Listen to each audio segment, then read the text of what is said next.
여러분 얼마나 참고 사십니까? 인생은 참는 것 같습니다. 특별히 누구에게 참냐면 세상에 참는 것도 자기 일에 참는 것도 있지만은 사랑하는 가족 간에 참는 것이 참 중요하다 이런 생각이 듭니다. 부모와 자식이 있으면 부모가 더 많이 참을까요? 자녀가 더 많이 참을까요? 각자 생각이 다르더라고요. 자녀는 자기가 더 많이 참는다 그러고 부모는 자기가 더 참는다 그러죠. 근데 지나고 보니까 부모가 더 많이 참는 것 같습니다. 또 부모가 많이 참아야 되는 거고요. 아버지 바울 아들 디모데에게 보내는 편지 얼마나 많은 것을 쓰고 싶겠습니까? 하고 싶은 말 속에 있는 마음들을 다 전하려면 편지로 쓰면은 20장, 50장, 100장이 돼도 되겠죠. 그런데 디모데 전서라는 편지는 딱 6장으로 6페이지짜리로 끝을 냅니다. 또 한 번에 보낸 디모데 후서는 더 짧게 쓰지요. 4장으로 4페이지짜리 편지로 끝을 내죠. 하고 싶은 말이 많은데 가르쳐주고 싶은 것도 많은데 이걸 참아낸다, 절제한다, 이게 아버지의 마음이죠. 마지막 6번째 2장이 마지막인데 하고 싶은 말을 이 한 장에 다 이제 쏟아내야 돼. 후회 없이 다 이야기해야 되는데 얼마나 마음이 착잡하겠습니까? 우리는 성경의 마지막 장을 늘 그냥 생각 없이 넘어가죠. 그러나 아버지 바울의 마음을 이해한다면 이 마지막 한 페이지의 편지의 끝장이 얼마나 깊은 의미가 있는가를 헤아려 볼 필요도 있다는 겁니다. 3가지가 들어있습니다. 하나는 지금까지 했던 말을 정리를 합니다. 교훈을 정리하고, 두 번째는 내 아들이 얼마나 소중한지, 내가 얼마나 사랑하는지 그 사랑을 보여주는 것. 마지막은 내가 가고 싶지만 가지 못해서, 만나지 못해서 보낸 이 편지 안에 그리움을 담고 있죠. 근데 놀랍게도 6장을 보면 이 마음들이 문단의 서두에 마치 밑줄 빨간 줄을 쳐놓은 것처럼 우리가 잘 찾을 수 있게 기록이 되어 있죠. 첫 번째 모든 편지의 교훈 정리는 3절 첫마디 누구든지에 있습니다. 누구든지. 이건 디모데 너에게만 주는 말이 아니에요. 누구든지, 예수 믿는 누구든지 이 말을 받아야 된다. 그렇게 정리합니다. 두 번째 소중하다는 표현은 그 다음 문단인 11절의 첫마디 오직 너 하나님의 사람아. 하나님의 사람이라는 예수를 믿는 사람이죠. 그런데 아버지 바울에게 디모데는 그 수많은 하나님의 사람 중에서 오직인 것이죠. 오직 너 나의 사랑하는 아들아, 하나님의 사람아, 소중함, 사랑함을 표현해 주고 있습니다. 마지막 그림의 표현은요 20절이죠. 하루에도 수십 번씩 불러보는 그 이름, 디모데야, 디모데야 이름을 부르죠. 디모데전서 편지 서두에 불렀던 그 이름을 쭉 이게 내용을 전하다가 마지막에 그 이름을 간절한 마음으로 디모데야라고 부르고 있습니다. 사적인 마음은 이렇게 애달픈데 이 편지를 모든 교인들이 돌려보아야 되니까 드러나는 모든 말들은 강한 명령조이지만 감춰진 아버지의 속마음은 이렇다는 겁니다. 특별히 다음 주일 살펴볼 문장 바로 20절에 이렇게 그 마음이 정리가 되죠.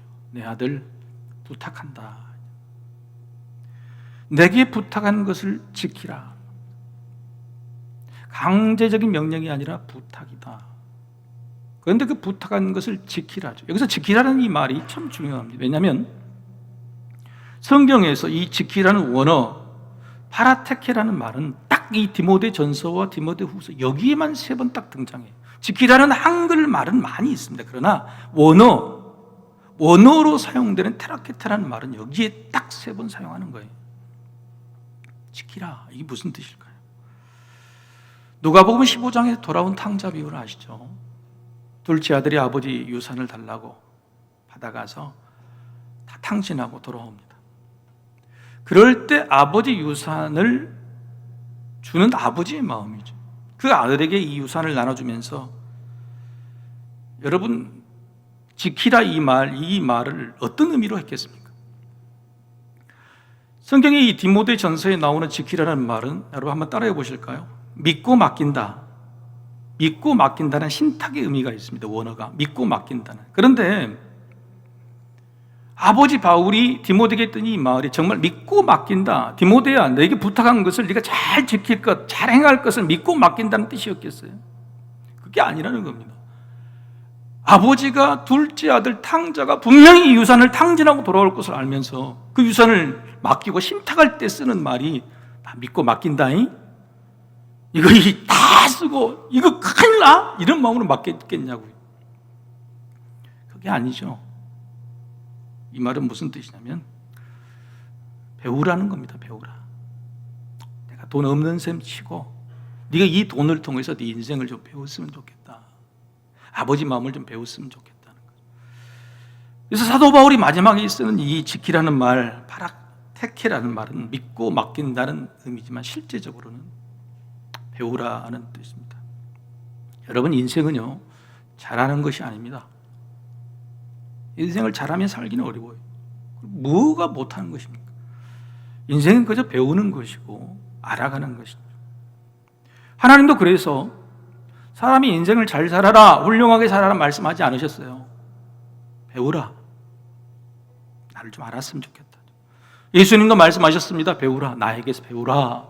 배우면 그 짐이 좀 쉽게 질 것이라는 거죠. 사도들도 말합니다. 그 배우고 아는 것을 잘하가라. 잘하가라는 거예요. 잘 살아라. 완벽하게 붙고 맡긴다는 뜻이 아니에요.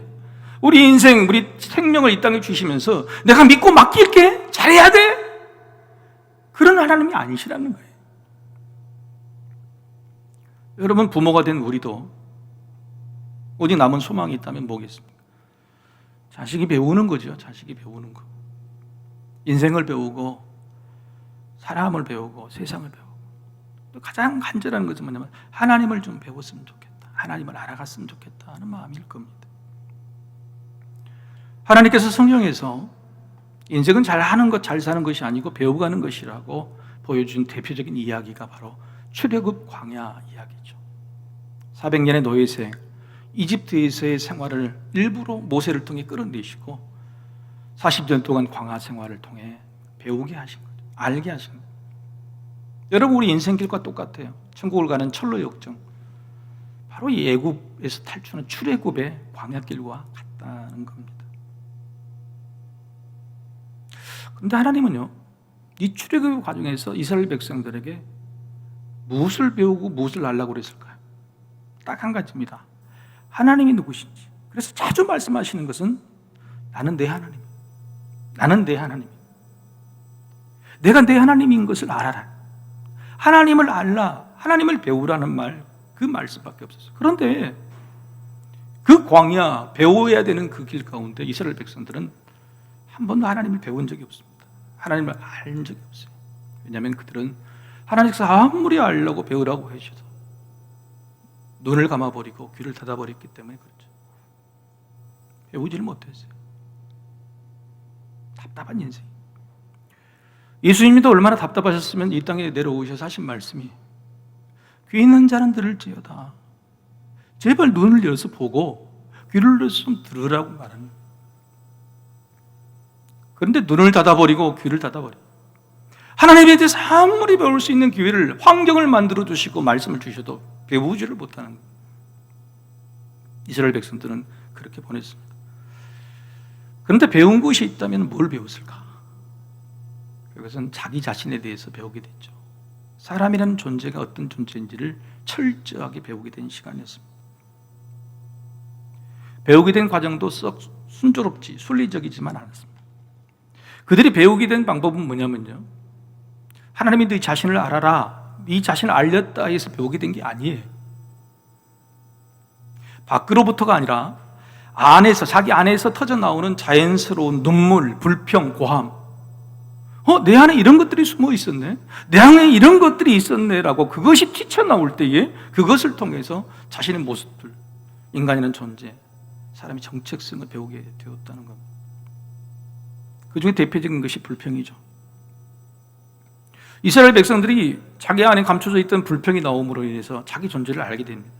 그런데 그 불평의 이유가 대부분 뭐냐면 중요하고 고귀하고 인정받을 만한 것이 아니었어요. 이상적인 가치들, 진리나 성공, 명예에 대한 불평이 아니었어요. 현실적인 문제로 따져봐도 외적의 침입이나 전염병 같은 건강의 문제도 없었습니다. 그런데 어떤 불평이었을까? 바로 먹는 문제였어요. 먹는 문제. 먹을 게 없습니다. 고기 먹고 싶습니다. 물이 없습니다. 이런 문제로 하나님께 불평했고 이런 문제로 하나님께 다퉜어요. 여러분, 사람은요 생각보다도 훨씬 유치한 존재입니다. 좋은 말로 표현하면 현실적이고 육체적인 갈망에 매여 사는 인생이지만 굉장히 유치해. 근데 더 놀라운 사실은 이렇게 유치한 사람을 고결하신 하나님께서 사랑하셨다, 좋아하셨다는 거죠. 하나님이 사랑하시는 것은요 고귀한 척하는 사람이 아닙니다. 유치하지만 솔직한 사람이에요. 유치한 사람의 유치한 욕구를 너희는 왜 그런 식의 불평이, 그런 걸로 불평이라고 말씀하신 적이 없었어요. 다 들어주세요. 먹을 것을 달라고 배가 고프다고 그럴 때 만나를 이 땅에 보내주셨죠. 고기를 쫙 깔아주셨습니다. 메추라기를. 하나님이 안 보여요. 목적지가 어디인지 모르겠어요. 구름 기둥과 불 기둥으로 보여주셨습니다. 하나님 입장에서는 얼마나 유치할까요? 400년이 되는 노예 생활 가운데 구원해 주시고 기적으로 베풀어 주시고 저들의 목숨을 한 사람도 다침이 없이 살려주신 하나님을 보고도 사람이 외치는 것이 그저 배고파요, 고기 먹고 싶어요, 물이 없어요. 그 유치한 모습을 보신 하나님의 마음이 어떤 마음이셨어요? 그래서 하나님은요 다 들어주셨다는 거예요. 하나님의 사랑은 수천 년간 변함이 없었지만 사람의 유치함은 변하지를 않아요. 그런데 여전히 하나님은 사람의 유치함을 심판하지 않으시고 오히려 그 유치함을 보듬어 안아주십니다. 왜요? 그 유치한 것을 통해서 사람이 자신이 어떤 존재인지를 배울 수 있게 되기 때문에 그렇습니다. 예수님이 이 땅에 오셨습니다. 오병이의 기적으로 수많은 사람을 먹여 살렸더니 사람들이 이제 예수님이 우리의 왕이 되어주셔야 됩니다. 산으로들로 반나 따라다닙니다. 피해 다니다가 어쩔 수 없이 만난 그들에게 예수님 하신 말씀이 뭐냐면 그렇게 먹을 것이 중요하냐 그러면 나를 먹으라 그래요. 백성들은 묻죠. 어떻게 사람을 먹을 수 있습니까? 그럴 때 하신 말씀이 내가 바로 영적인 양식이다. 영생의 양식이 나를 먹으라고 가르쳐 주시죠.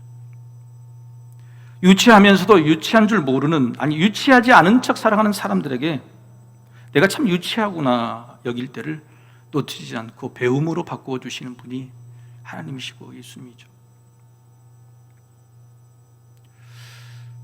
저도 깜짝깜짝 제 자신에 숨겨져 있는 것 때문에 놀랍니다. 우리 애들이 아이스크림을 맛있는 걸 사서 와요. 아빠 아이스크림 하나 하세요. 그랬대. 아빠는 당뇨가 있어서 못 먹어. 너희들끼리 맛있게 먹어라. 자기들끼리 열심히 먹었대. 그걸 보는 내 마음이 어때요? 이 썩을 놈들이 한 입 먹으라는 소리도 안 하고 다.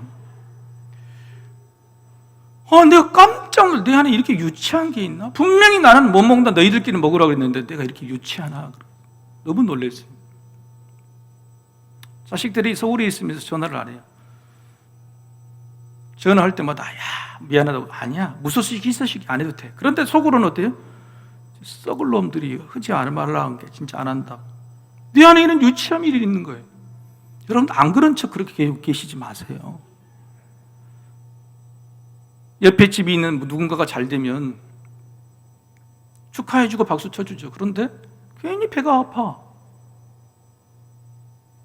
여러분 저는 깜짝 놀랍니다. 내 안에 있는 목사인 나마저도 56년을 살아온 인생에 이런 유치함이 여전히 남아있고 그 유치함이 여전히 드러날 때 저는 깜짝 놀래요. 여러분 경건이란 게 뭐죠? 경건이라는 것은 바로 이런 겁니다.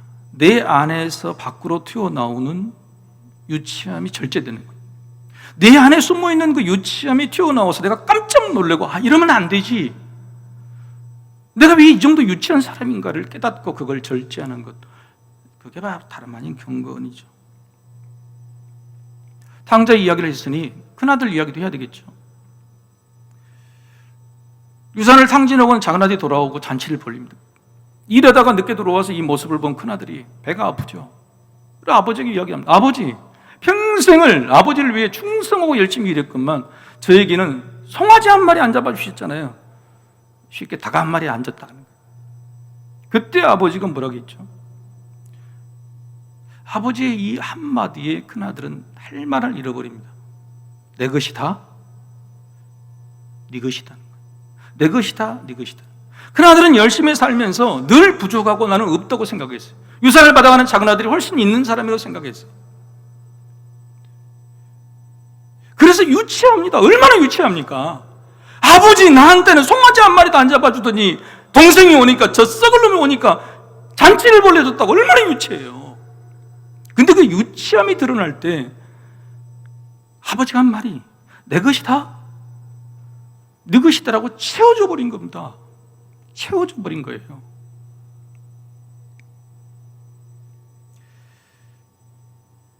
경건의 기본기 첫째는 지난주에 공평이라고 말씀드렸습니다. 그래서 경건의 기본기 둘째는 뭐냐? 자족입니다. 자족이에요. 여러분, 우리도 살면서 불평과 원망, 탄식들이, 부족함이 내 안에는 채워지지 못하면서 나오는 거죠. 그런데 하나님도 예수님도 그런 유치한 스스로 부족함 때문에 힘들어 쏟아낸 불평이나 원망에 입을 닫으라고 말씀하지 않으세요. 입을 틀어라, 막으라고 하지 않으세요. 오히려 그것을 통해서 배우라, 그것을 통해서 너 자신을 알라고 하시죠. 그리고 그걸 배움의 기회로 사용하십니다. 따라서 자족이라는 경건의 방법은 바로 우리의 가난함, 이런 가난함을 유치함을 통해서 하는 거예요. 우리가 이런 존재구나를 깨닫는 거예요. 가난이라는 것은 경건의 훈련입니다. 가난을 통해서 오히려 내가 부족하지 않고 내가 누리고 있는 것이 얼마나 귀한 것인가를 깨닫게 만든, 그게 바로 경건이죠. 우리 안에 있는 것들이 늘 부족하고 불평이 있는, 그런 소리치는, 그런 유치함이 있는 것을 아는 것이고, 우리 능력으로 아무리 노력해도 얻지 못했다고 불평하는 그 연약함을 깨달아 아는 것이고, 채우고 채워도 여전히 더 채우려는 욕심 때문에 부자이면서도 부족하다고 여기는 거짓 가난을 아는 것, 그것이 바로 경건이고, 그 경건을 이루는 방법이 바로 자족함입니다. 화면을 보고 한번 같이 한번 읽어보겠습니다. 자족, 자기만족. 시작. 자족, 자기만족은 자기 채움으로 이루는 것이 아니고 자기 부족, 자기 가난을 인정할 때 생기는 것이죠. 자족한다, 자기 만족이라는 것은 부족하니까 뭘 더 채우는 게 아니에요. 내가 채울 수 없음을 인정할 때 갑자기 내가 가지고 있는 것이 만족스러워져요. 내가 그를 이룰 수 있는, 만족함을 이룰 수 있는 능력이 없는 가난한 사람이라는 것을 알 때 내게 있는 소중하게 느껴지는 것이죠. 그런데 이런 말씀하실 수 있는, 그래도 좀 채워지는 거, 입에 들어오는 것이 있어야 되지 않나. 오늘 사도 바울의 말처럼 먹을 것, 입을 것만으로 저는 만족하지 못합니다. 바로 그럴 때 사도 바울은 그래야지 채울 수 있는 것이 있지, 어떻게 채워야 하나님이 기뻐하시고 너희들도 기뻐하는 사람, 만족하는 인생을 살 수 있을까 알려주죠. 바로 그 말씀이 17절과 18절의 말씀입니다. 내가 이 세대에서 부한 자들을 명하여 마음을 높이지 말고 정함이 없는 재물에 소망을 두지 말고 오직 우리에게 모든 것을 후히 주사 누리게 하시는 하나님께 두며 선을 행하고 선한 사업을 많이 하고 나누어 주기를 좋아하며 너그러운 자가 되게 하라. 뭘로 채울까요? 뭘로 채워야지 우리가 만족스러울까요? 만족스러운 자족한 사람으로 우리 인생도 기뻐하고 하나님도 기뻐하신 사람이 될까요? 사도 바울은 그런 사람을 바로 너그러운 사람이라 이야기해요. 너그러운 사람이다. 제가 신학교 다닐 때 우리 총장님이 늘 강의 시간이나 예배 시간에 늘 인사를 시켰어요. 여러 번 소개해드렸죠. 그 인사말이 뭐냐면 너그러운 사람이 됩시다. 우리 옆에 분들하고 한번 인사 나누겠습니다. 너그러운 사람이 됩시다. 좀 부끄럽죠? 이나해 그러죠. 제가 목회자가 된 다음에 알았습니다. 목회자가 되니까 제 안에 막 열정이 생기더라고요. 여러분, 저 지금도 열정이 이렇게 보이죠?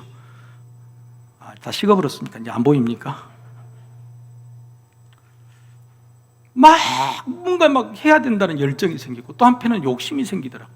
자, 좋은 의미로 해석은 열정인데 나쁜 의미로 해석은 욕심이죠. 근데 열정이나 욕심의 그 근본이 뭐냐? 가만히 생각해 보니까 이대로는 안 돼. 이대로는 부족해. 이건 아니야 라는 생각에서 출발했더라고요. 교회를 보고 내 상황을 보고 성도를 보고 내 목회를 보면은 이건 아니야. 이걸로는 부족해. 안 되니까 내 안에 열정이 생기는 것이고 그 안에 욕심이 생기는 거더라고요. 근데 목회는 뭡니까? 길을 목이에요. 꼴을 나눠주고 내 것을 나눠줘야 되는 거예요. 그런데 부족하다고 생각하는 사람, 부족해서 열정을 내야 되고 부족해서 여러분 욕심을 더 부려야 된다고 생각하는 사람이 뭘 나눠줄 수 있겠어요? 그래서 총장님이, 교수님이 목회자는 목사는 열정은 가진 사람도 욕심을 가진 사람도 아니야. 네가 네 가지고 있는 것을 만족하게 여기고 나눠주는 너그러운 사람이라. 그 말씀이 지금에야 이해가 됩니다.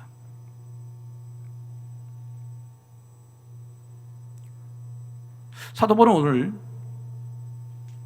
아들 디모데의 부족한 점을 너무너무 잘 알고 있죠. 그래서 부족한 디모데가 꼭 저처럼 지나친 열정으로, 부려야 되지 않을 욕심으로 성도들을 괴롭힐까? 잘못된 길을 갈 수 있을까? 염려하게 된 겁니다. 존경받는 목회자가 되고 경건한 지도자가 되려면 너그러운 사람이 돼야 돼. 그 너그러움이 내 안에 가득 채워져야 돼. 이야기하죠. 근데 그 방법은 뭐냐? 어떻게 하면 할 수 있느냐? 바로 방금 읽으신 17절, 18절 말씀처럼 소망을 하나님께 두는 사람, 소망을 하나님께 두는 사람, 하나님으로 채우는 사람, 그 사람이 너그러워진다고 말합니다. 자, 어떤 하나님으로 채워야 너그러워질까요? 그냥 하나님으로 채우라 그러면 너그러워집니까? 아니죠. 그래서 사도 바울은 오늘 어떤 하나님인지 세 가지로 이야기를 합니다. 첫 번째, 만물을 살게 하신 하나님, 생명을 주신 하나님이죠. 13절 제가 읽겠습니다. 만물을 살게 하신 하나님 앞과 본디오 빌라도를 향하여 선한 증언을 하신 그리스도 예수 앞에서 내가 너를 명하노니. 그리고 오늘 본문 16절에도 이야기하죠. 하나님 만물을 창조하신 분이죠. 절대 지존님. 여러분, 세상에서 가장 중요한 게 뭐죠? 생명이죠. 다 있어도 이것이 없으면 없는 거. 그게 바로 생명이에요. 근데 그 생명 조회, 창조하실 때부터, 아니면 우리는 세상에 태어나실 때부터 그 모든 생명, 기본적인 것을, 가장 중요한 것을 주신 분이 바로 하나님이시다는 거죠. 자, 이런 하나님으로 만족하십니까? 대답이 없어요. 1부, 2부 때도 대답을 안 하더라고. 아니, 생명을 주신 하나님으로 만족한다 그러면 우리가 인생을 어떻게 만족해요? 생명이야 그냥 오는 거 아닙니까? 주어진 게 아닙니까? 생명이 없으면 안 되는 줄 알면서, 생명이 세상에서 가장 귀중한 걸 알면서, 그 생명을 하나님이 주신 것을 알면서 그 생명을 주신 하나님으로 만족을 못해요. 우리가 얼마나 유치해요? 얼마나 욕심이 많아요? 사도 바울은 그걸 한 겁니다. 그래서 두 번째 하나님을 소개해요. 두 번째 하나님은 뭐냐? 여러분이 그토록 원하시는 무슨 하나님이에요? 복되신 하나님, 복되신 하나님. 15절을 읽겠습니다. 기약이 이르면 하나님이 그의 나타나심을 보이시리니 하나님은 복되시고 유일하신 주권자이시며 만왕의 왕이시며 만주해 주시다는 거예요. 만왕의 왕이에요. 세상 모든 복을 주권하시는 절대 주권자 하나님, 그 하나님은 너희에게 뭘 주시는 하나님이라고요? 복을 주시는 하나님이라고 하는 겁니다. 생명을 주신 하나님만으로 만족 못하니까 두 번째, 복을 주신 하나님. 여러분, 자, 생명을 주셨고 복을 주셨으니까 그 하나님을 만족하실 수 있겠습니까? 대답을 또 안 하더라고요. 여러분, 설교를 듣고 오셨어요? 어떻게 이렇게 대답을? 사람은요, 얼마나 유치하고 욕심이 많은지, 생명을 주신 하나님, 그 다음에 우리 필요한 복들을 주신 하나님인데 그걸로 만족을 못해요. 만족한다고 막 말을 안 해요. 하나님, 그래서 그 다음 세 번째를 사도 바울이 알려주신 거예요. 어떤 하나님이냐? 바로 후히 누리게 하신 하나님. 후히 누리게 하신. 17절의 말씀 다시 읽겠습니다. 내가 이 세대에서 부한 자들을 명하여 마음을 높이지 말고 정함이 없는 재물에 소망을 두지 말고 오직 우리에게 모든 것을 후히 주사 누리게 하시는 하나님께 두며 생명을 주신 하나님, 생명에 더하여 복을 주신 하나님. 근데 그 복도 우리는 부족하다 없습니다, 불편합니다, 더 주세요 라고 말한 그 우리에게 우리의 만족함을 주고 자족감을 주시기 위해서 하나님은 어떤 하나님이냐? 후히 주신다, 넉넉히 주신다, 풍성하게 주신다, 이런 하나님이라고 소개하고 있는 겁니다. 근데 여러분, 후히 주신 하나님 경험하고 계십니까? 생명을 주신 하나님을 알고 복을 주신 하나님이 아닌데 내가 받고 있는, 누리고 있는 복이 후히 주시냐, 차고 넘치도록 주시냐, 그걸 못 느끼잖아요. 이게 문제인 거죠. 자, 여러분에게 질문을 한번 드려보겠습니다. 생명을 주시고 복을 주신 하나님, 근데 생명과 복 중에서 한 가지를 선택하라면 뭘 선택하실까요, 여러분? 대부분 생명을 선택하실 겁니다. 그렇죠? 생명. 왜? 생명이 없으면 아무리 복이 있어도 소용이 없으니까.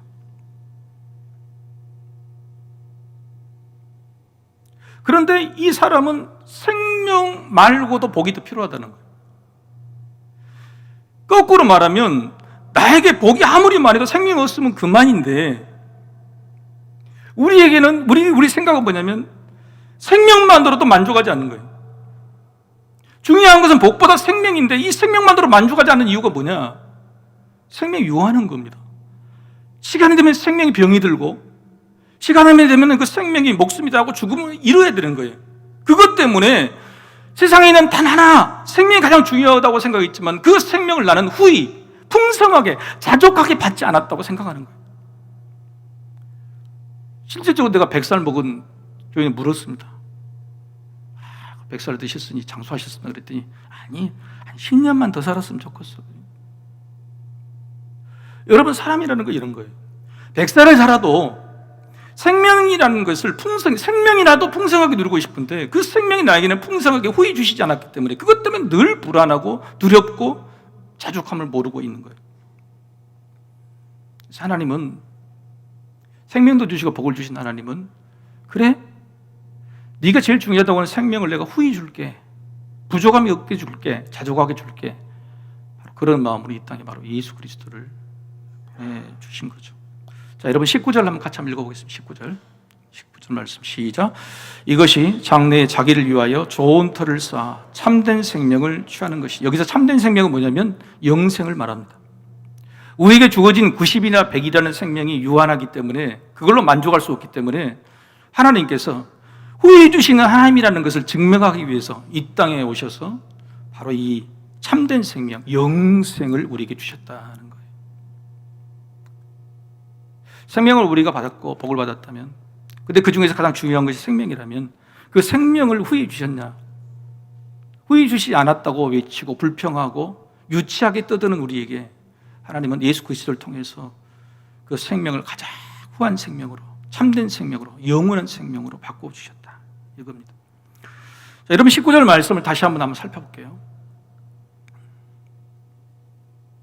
네, 19절 말씀 그대로 화면 놔두세요. 자, 봅시다. 참된 생명을 취하는 것인데 어떻게 하면 참된 생명을 취하느냐? 그 앞에 문장이 뭐죠? 좋은 터를 쌓아야 된다는 거예요. 좋은 터를 쌓았다는 말은 원어로 하면 창고에 저장하다, 차곡차곡 저장하다는 거예요. 근데 좋은 터에 차곡차곡 저장할 것이 뭐죠? 이 문장에서 이것이죠. 이것, 그죠? 이것이 장래 자기를 위하여 좋은 터를 쌓아 차곡차곡 저장하는, 그 좋은 터를 이것으로 쌓아야지 참된 생명을 취할 수 있다는 거죠. 자, 이것이 뭘까요? 바로 이 19절의 앞에 있는 17절과 18절의 말씀, 바로 무엇이라고 읽었습니까? 바로 자족함과 너그러움으로 쌓는, 내 인생에 주시는 생명, 유한한 이 생명에 자족함과 너그러움으로 차곡차곡 쌓을 때 그것이 쌓여서 좋은 생명, 선한 생명, 궁극적인 영생을 얻게 된다고 말하고 있는 것입니다. 자족을 쌓고, 한번 같이 읽어보십시다. 시작. 자족을 쌓고 너그러움을 쌓는 일이 영생을 취하는 저장인 거예요. 사랑하는 성도 여러분, 여러분 자족감이 있으십니까? 여러분 너그러움이 있으십니까? 이게 있을 때 여러분이 예수 그리스도를 통해서 받은 구원이 확실해지는 겁니다. 그것이 차곡차곡 쌓아가서 경고해 주는 거죠. 근데 여러분 아무도 대답을 하지 못했듯이 이게 참 어려워요. 자존감을 쌓은 거, 너그러움을 쌓는 것이 참 어려워요. 그런데 놀랍게도 오늘 사도 바울은 수많은 믿음의 사람들이 바로 이 문제를 해결한 정답을 오늘 본문 속에서 알려줍니다. 동방의 의인인 욥이 자신에게 감당할 수 없는 고난이 닥쳐왔을 때 고백했던 그 말, 제일 처음 고백했던 그 말, 지혜의 최고봉인 솔로몬이 자기 인생을 살아가면서 마지막 정리할 때 모든 지혜를 다 정리할 때 했던 그 말을 사도 바울이 다시 이 아들 디모데에게 이야기합니다. 자존감을 쌓고 너그러움을 쌓는 것, 그거 어려운 일이 아니야. 고래로부터 수많은 믿음의 사람들이 이 방법으로 싸워왔어. 그렇게 주시는 말씀이 바로 오늘 7절의 말씀이죠. 같이 한번 읽어보겠습니다. 시작. 우리가 세상에 아무것도 가지고 온 것이 없음에 또한 아무것도 가지고 가지 못하리라. 왜 가져가지 못할까? 왜 나는 늘 부족하다고 생각할까? 이 말이 정답인 거예요. 여러분, 가지고 올 때, 우리가 세상에 태어났을 때 아무것도 가지고 온 것이 없다 그러면, 우리가 죽을 때 아무것도 가진 것이 없다 그러면 손해입니까? 손해가 아닙니까? 가지고 온 것이 없어요. 가지고 온 것이 없는데 가지고 갈 때도 아무것도 가지고 가지 않았다고 해서 손해입니까? 손해가 아닙니다. 심지어는 아무것도 가져오지 않았는데 우리는 지금 살아있고 먹고 있고 입을 거 있고 수많은 복들을 누리고 있어요. 여러분, 우리 인생이 손해입니까? 이익입니까? 이익인 거예요. 아무것도 가져오지 않았는데도 우리는 수없이 많은 것들을 누리고 있어요. 어떤 사람도 나는 부족하다고, 나는 손해보는 인생을 살았다고 말할 수 없는 거예요. 더 나아가 그것을 가져갈 수 없으니 썩히지 말고 나누라는 겁니다. 썩히지 말고 나누는 거예요. 여러분, 우리 인생을 어디다 걸어야 될까요? 우리는 왜 이 땅에 태어났을까요? 인생이라는 시간 동안에 우리는 무엇에 목숨을 걸어야 될까요? 우리 목표를 가져가야 될까요? 헛된 물질, 우리가 가져가지 못할 어떤 그런 것들에 우리 인생의 시간을 허비한다면 얼마나 억울하겠어요. 아무것도 가져갈 수 없는. 오늘 성경 사도 바울은 바로 그 말합니다. 디모데야, 네가 인생을 걸 만한 일은 바로 생명이란다. 생명. 인생을 걸 만한 살만한 가치는 생명이란다. 그리고 예수님도 이 땅에 바로 그 일을 위해 오셨다. 요한복음 10장 10절의 말씀이죠. 내가 온 것은 양으로 생명을 얻게 하고 더 풍성히 얻게 하려는 것이다. 이 땅에 태어난 생명이 죄로 인해서 죽게 됩니다. 후에 주시고 싶어도 후에 주실 수가 없이 죽어야 되는 거예요. 그런데 예수 그리스도 이 땅에 오셔서 그 생명을 어떻게 해요? 풍성하게 영원한 생명으로 바꾸어 주셨다는 거예요. 예수님이 이 땅에 태어나신 목적, 이 땅에 오신 목적, 인생의 사명이 뭐냐면 생명이었어요. 그 생명, 유한한 생명을 영원한 생명으로 바꾸어 주신 일, 그 일이 예수님의 사명이었어요. 그런데 예수님의 뒤를 따라간다. 예수를 믿는 사람이라면, 우리 인생의 목표가 있고 사명이 있다 그러면 바로 예수님이 이 말씀이 우리 말씀이다. 우리에게 주어진 이 인생의 이 생명을 영원한 생명으로 바꾸는 일, 그것이 바로 이 생에 시장한 우리 생명을 투자해야 될 가치가 있는 것이죠. 어떤 목사님이 생명이라는 이 한자어를 이렇게 두 가지로 해석할 수 있다고 이야기합니다. 생명, 살생자, 명령명자죠. 첫 번째 해석은 뭐냐면 살라고 명령하신 거다. 살라는 명령이다는 거예요. 여러분, 우린 배고프면 뭐라 그래요? 배고파? 죽겠다 그러죠. 배고프면 죽을 수 있습니다. 그런데 배부르면 또 뭐라 그래요? 대답들을 배불러? 죽겠다 그래요. 여러분, 이게 삶인 거예요. 배고파도 죽고 배불러도 죽는 거예요. 하나님께서는 우리가 이 땅에 생명을 태어나게 해주시면서 배고파도 죽고 싶다고 말하고 배불러도 죽겠다고 말하는 그 사람들에게 살아있는 것 자체가 감사다. 살아있는 것 자체가 내가 너를 보낸 이유다라고 말씀하십니다. 사랑하는 성도 여러분, 하나님께서 여러분 살라고 보내주신 생명, 살아있는 이 생명에 감사하고 자족하시기를 소망합니다. 두 번째, 생명이라는 의미가 뭐냐면 명령을 살아내는 것이다. 명령을 살아내는 거예요. 그 살아내는 명령이 뭐냐? 사도 바울은 이렇게 말하는 겁니다. 나에게는 자족함이고 남에게는 너그러움이다 라는 거죠. 내 생명을 어떻게 살아내야 되느냐? 내 생명은 즐겁게 사는 것이고 남의 생명은 영원한 생명으로 바꿔주는 일이다. 이 두 의미를 합치면 바로 이 문장이 되겠죠. 같이 한번 읽어보십시다. 시작. 하나님이 주신 나의 생명을 즐겁게 살고 남의 생명도 살리며 살라. 바로 이것이죠. 아버지 사도 바울은 아들 디모데가 늘 부족하고 연약하게 보였습니다. 그런데 잘하라, 행하라, 지키라, 성과를 내라고 말하다 마지막에 보니까 아들 디모데가 있는 것만으로도 너무 감사한 거예요. 결혼하지 않는 자기에게 디모데라는 자식이 온 것만 해도 너무너무 감사한 거예요. 나에게는 디모데 네가 있는 것 자체가 자족합니다. 만족합니다. 그래서 오늘 디모데에게 잘하라, 지키고 행하라고만 한 게 아니라 디모데야, 네가 가진 것이 연약하고 부족해서 헛된 욕심을 내고 있을 수 있고 쓸데없는 열정을 낼 수 있어 남을 괴롭히지 말고 너도 자족해야지. 너의 너그러움을 보여줄 수 있는 방법은 그것밖에 없어. 이렇게 이야기하고 있는 거죠. 그리고 아버지도 디모데에게 네가 있어 너무 좋단다. 네가 있어 너무너무 만족한단다. 그대로 됐다. 그대로 좋다라고 말을 맺고 있는 겁니다. 여러분, 인생을 사는 이유를 알게 되면 삶이 달라지죠. 28살의 나이로 에콰도르에서 선교사로 순교한 짐 엘리엇이라는 사람이 있습니다. 이 사람은요, 대학생 때 자기 인생의 목적을 확고히 세웠어요. 그래서 남들이 가지 말라는, 죽는다는 그곳에, 식인종이 사는 그곳에 들어가서 순교를 합니다. 나중에 그 아내가 적어놓은 자서전에 그가 대학생 때 세워놓은 가치관이 이것이었다고 말하죠. 화면을 보고 한번 읽어보시죠. 시작. 영원한 것을 얻고자 영원할 수 없는 것을 버리는 자는 바보가 아니다. 사랑하는 성도 여러분, 하나님은 유치한 우리들을 지금도 돌봐주세요. 무엇이든지 주시고 후에 주시는 하나님, 우리 유한한 생명을 영원한 생명 바꿔주신 하나님에게 우리는 여전히 유치한 복들을 더 달라고 합니다. 여전히 우리는 부족하다고 이야기를 해요. 그래도 하나님은 그 유치함마저도 보듬어 주시고 네가 내 자녀된 것만 해도 나를 너무 고맙다. 그 복들을 채워주시고 또 채워주신 놀라운 하나님의 사랑이 여러분 옆에 있습니다. 심령에 가난한 자가 천국을 차지한다. 천국을 차지하고 누리는 심령에 가난한 자는 바로 자족할 줄 아는 가난한 사람이죠. 이 한 주간도 여러분의 유치함 속에서 그 유치함을 품어주시는 하나님의 놀라운 사랑을 누리시기를 소망합니다. 여러분의 생명이 어떤 생명이 되어야 여러분이 자족하고 너그러운 사람이 되는지 여러분이 깊이 생각해 보시고 여러분의 삶의 자리에서 너그러운 사람이 되시기를 주의 이름으로 축복합니다.